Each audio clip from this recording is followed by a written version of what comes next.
Bonjour à tous et merci de suivre ce 6h30. Hier matin, à l'état-major des armées, une cérémonie militaire hommage s'est tenue pour saluer la mémoire et le travail accompli par l'ex-ministre de la Défense Léon Konan-Kofi. C'était en présence du président de la République Alassane Ouattara, des chefs d'état-major des différents corps d'armée. La police nationale renforce ses effectifs. 92 élèves commissaires de la promotion 2015-2017, baptisée compétence fidélité des élèves commissaires de police, après avoir été jugés aptes à l'issue de la formation théorique et pratique de 24 mois, intègrent les rangs des commissaires de police. Ils ont reçu leurs épaulettes des mains du Premier ministre Amadou Gon Coulibaly, qui les a invités au travail. Abou Sanougou. École nationale de police. Double cérémonie de baptême de promotion et de remise d'épaulettes à la promotion 2015-2017 des élèves commissaires de police en présence du Premier ministre Amadou Gon Coulibaly. Après une formation policière théorique de 15 mois qui a fait suite à une autre formation pratique de 6 mois dans les services de police, 92 élèves commissaires de la 40e promotion compétence fidélité, dont 5 de nationalité togolaise, sont déclarés aptes à exercer la fonction de commissaire de police. Ils reçoivent leurs épaulettes, couronnement de leur formation des mains de leur parrain, le Premier ministre Amadou Gon Coulibaly. En recevant ces épaulettes, ces nouveaux commissaires viennent renforcer les effectifs de la police nationale. Votre devise vous commande, dans l'exercice de votre métier, de rechercher constamment l'efficacité et l'excellence. Vous devez vous acquitter de vos fonctions avec dévouement et zèle, tout en restant conforme aux lois et règlements de l'État et au code de déontologie de votre corporation. Le parrain de la promotion 2015-2017 des élèves commissaires de police, le Premier ministre Amadou Gon Coulibaly, a invité ses filleuls à être des modèles.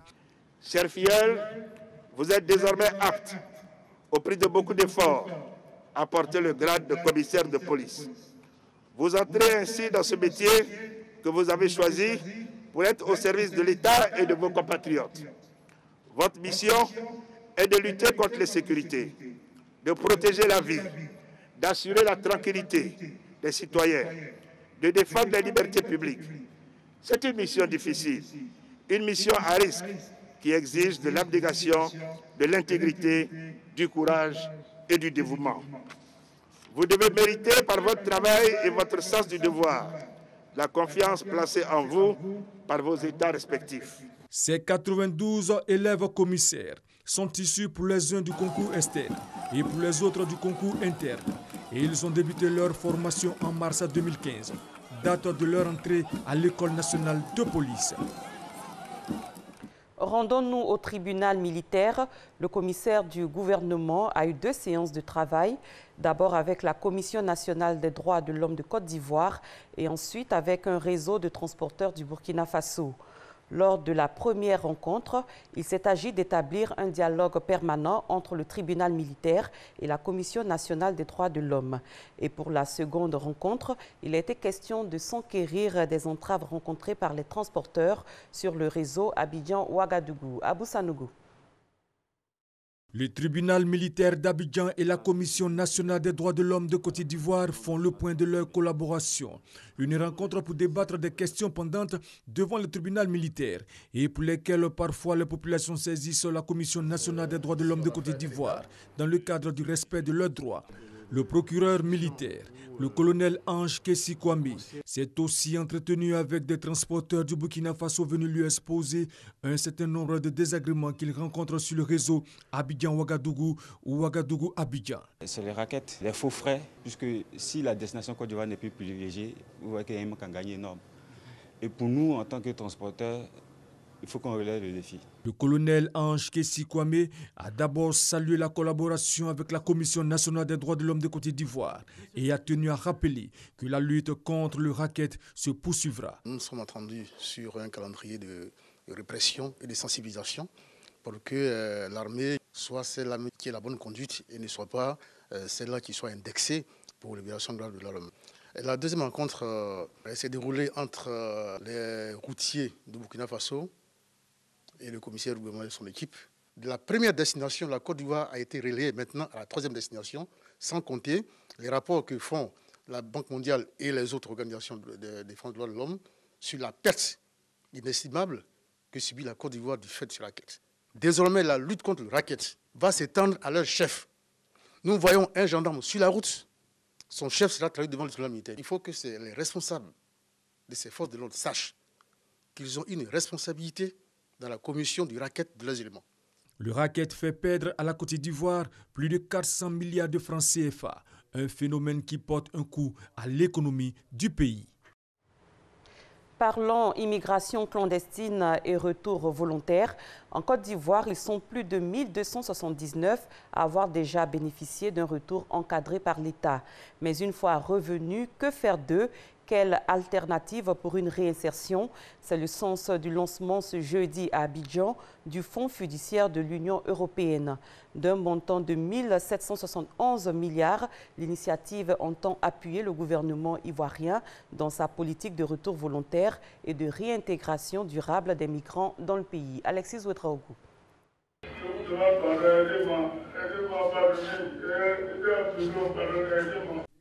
Ils partent à l'aventure et trouvent malheur en chemin. Souvent maintenus dans des conditions de vie inhumaines, les migrants illégaux ne doivent leur salut que dans des retours volontaires organisés par leur pays. En Côte d'Ivoire, ils sont plus de 1279 à avoir déjà bénéficié d'un retour encadré par l'État. 1279, c'est beaucoup, mais c'est peu de choses au regard des milliers de jeunes gens qui, fascinés par les mirages de l'Europe, se constituent esclaves volontaires des temps modernes. L'un des reproches qui nous est souvent revenu concerne la prise en charge de migrants de retour. Que faire d'eux? Quelle alternative pour une réinsertion? C'est là le sens de la mise sur pied du Fonds fiduciaire par l'Union européenne. Cette initiative contribuera à assurer, par un renforcement des capacités du gouvernement ivoirien, la protection des migrants qui souhaitent retourner volontairement dans leur pays et, une fois de retour, à les accompagner dans leur processus de réinsertion, recherche d'emploi, réintégration durable. Il s'agira aussi d'appuyer le gouvernement dans sa lutte contre les réseaux de passeurs, arracher les migrants de l'emprise des trafiquants et autres exploitations humaines. D'une durée de 36 mois, ce projet financé à hauteur de 1771 milliards de francs CFA est mis en œuvre par l'OIM et entend permettre surtout aux candidats à l'immigration d'être informés et sensibilisés sur les risques d'une telle aventure. Pour le maire de Daloa, l'une des villes ciblées comme plateforme de départ pour l'immigration, cette initiative était attendue. Daloa, comme vous le savez, est un point de départ. Sans être un centre de regroupement, c'est un point de départ. Donc je pense que ce financement de l'ordre de 1,8 milliard sur une période de 3 ans va appuyer nos actions pour faire en sorte que les migrants qui reviennent là puissent véritablement s'insérer dans le tissu économique et social de Daloa. 14 pays de la sous-région ouest-africaine sont concernés par cette initiative. Pour cette année 2017, d'avril à juin, plus d'une centaine de migrants ont déjà été sauvés de la mort dans le désert du Niger. Un mot de développement, le village de Sioloka, dans le département de Korogo, est désormais connecté au réseau électrique national.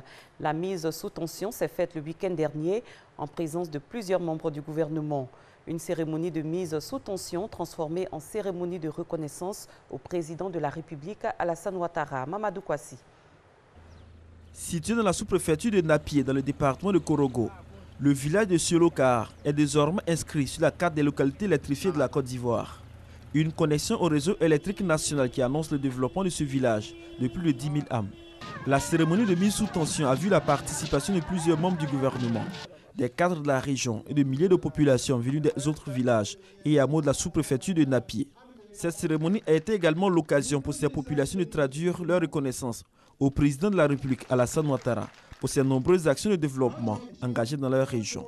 Augustin Silieu Cagnon a au nom de la population dit la volonté de ses parents de soutenir le chef de l'État dans toutes ses initiatives de paix et de développement. Nous chantons en chœur, nous, fils de Soloka. Soloka est engagé derrière son excellence Alassane Ouattara et est avec lui comme notre guide vers l'émergence en 2020.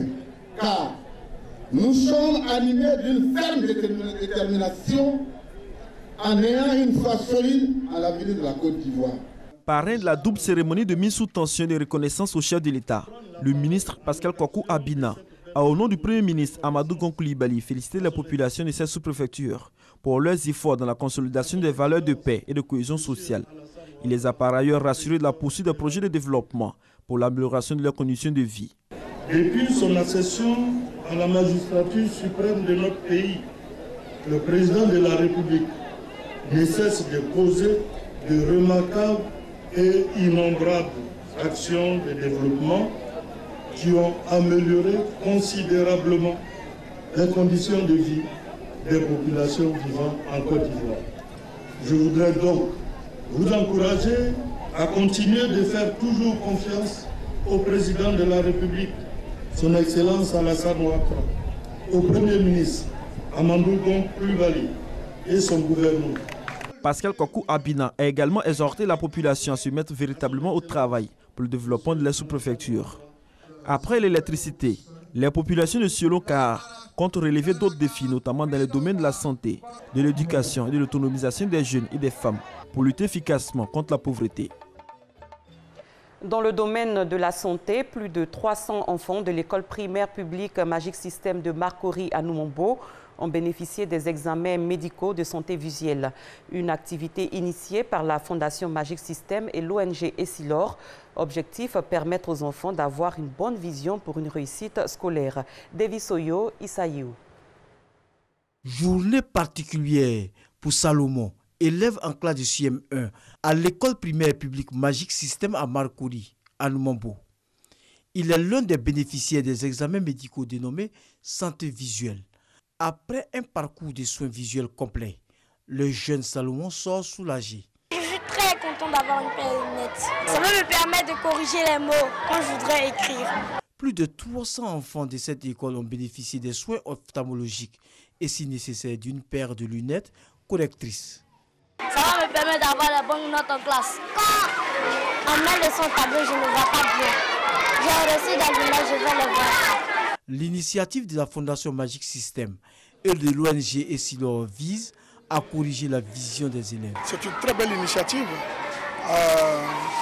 pour une ONG de tenir compte de la santé visuelle des enfants, surtout en milieu scolaire, sachant aujourd'hui que la vue compte pour au moins 80% dans la réussite scolaire d'un enfant. Souvent, on a certains enfants qu'on croit nuls à l'école, alors qu'après on se rend compte que c'est parce qu'il y a un problème de santé visuelle. Depuis ce matin, un tiers des enfants, c'est-à-dire que sur les 300, il y en a 100 qui ne voyaient pas et qui ne portaient pas de lunettes. Donc on va pouvoir mesurer après, avec l'aide de leurs enseignants et de la directrice, comment la situation de leurs notes va évoluer à partir du moment où ils sont corrigés. Les responsables de l'établissement saluent cette opération. Un enfant qui ne voit pas bien n'a pas un bon résultat. Si les verres peuvent leur permettre de bien lire et puis écrire, ça va booster leurs résultats. Les organisateurs de cette activité n'entendent pas se limiter à cette école. Ils envisagent d'étendre leurs actions dans d'autres établissements scolaires du pays. Hors de la Côte d'Ivoire, la paix est le maître mot des élections à Monrovia. Dans la capitale du Libéria, tous s'accordent sur un fait, des élections paisibles pour un meilleur avenir du pays. Les Libériens veulent aussi un président qui pourrait aider leur pays à amorcer une réelle croissance. Ils ont été interrogés par notre envoyé spécial Gabriel Zani. La présidentielle d'octobre 2017 au Libéria est très disputée. 20 candidats, dont une femme, Marc de la Cooper, parcourent ces jours-ci les contrées du pays à la conquête des voix des 2 200 000 électeurs. Parmi les aspirants au fauteuil présidentiel, l'actuel vice-président Joseph Boakai, qui défend les couleurs du Parti de l'Unité, parti créé par la présidente sortante Ellen Johnson Sirleaf.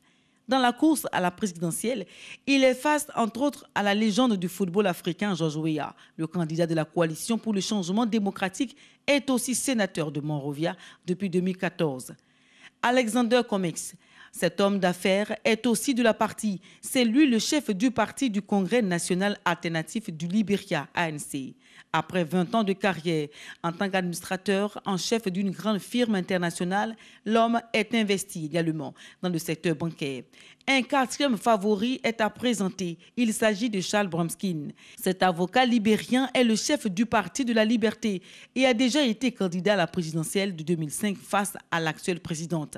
La course présidentielle s'effectue donc entre ses principaux rivaux. La présidentielle au Libéria aura lieu le mardi 10 octobre prochain et sera couplée avec les élections législatives. Il s'agira de remplacer d'une part Ellen Johnson Sirleaf qui a remporté les premières élections démocratiques du pays après une longue guerre civile terminée en 2005 et d'autre part de renouveler le Parlement. Nous restons à l'étranger. Des assaillants en provenance du Mali voisin ont attaqué mercredi le village de Tongo Tongo dans la région Nord-Tilabéry au Niger. Des hommes du bataillon sécurité et renseignement nigérien ont organisé la poursuite mais sont tombés dans un guet-apens. De sources officielles, le bilan provisoire est de 5 soldats nigériens et 3 Américains tués. 2 soldats américains blessés ont été évacués en Allemagne. Une opération de riposte est en cours. Des milliers de Togolais ont manifesté hier à Lomé et en province dans un climat tendu au 2e jour de marche pour réclamer des réformes et protester contre le régime du président Faure Gnassingbé qui fait face à une importante contestation populaire depuis plus d'1 mois. Dans la capitale togolaise, les manifestants sont une nouvelle fois descendus dans la rue avant de converger vers le bord de mer où des centaines d'entre eux se trouvaient toujours en début de soirée. À Sokodé, dans le nord du pays, 6 personnes ont été blessées dans des échauffourées pendant que les forces de sécurité tentaient de disperser la manifestation. C'est la fin de ce 6h30. Merci de l'avoir suivi. Très bon début de journée à tous et à toutes.